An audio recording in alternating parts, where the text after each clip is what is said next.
Standing at Azougui, it would be easy to dismiss it as little more than scattered stones beside an oasis in the Mauritanian desert. But we were not there to see what remains. We were there to imagine what once existed. The wind moves through the palms. A few low walls emerge from the sand. Goats wander where kings and scholars once walked. Nothing about it immediately suggests power, and yet, nearly 1,000 years ago, this was one of the most important places in the Sahara.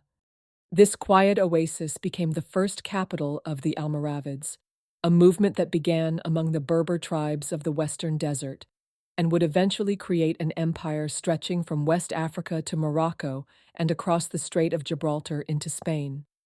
It is easy to imagine caravans appearing on the horizon after months crossing the desert.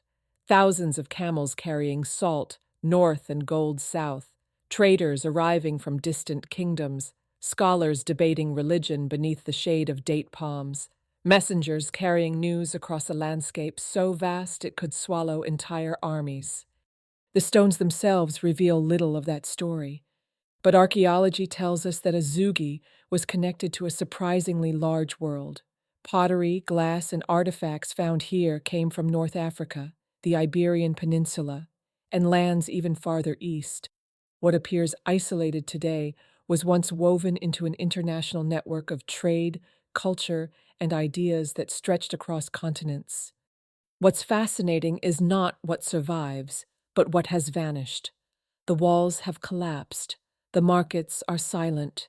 The people who built this place have long since returned to the sand from which they came.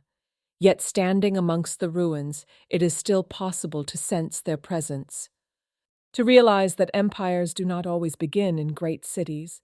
Sometimes they begin in improbable places like this, a small oasis on the edge of the Sahara, where a handful of people looked out across the desert and imagined a future far larger than the horizon before them.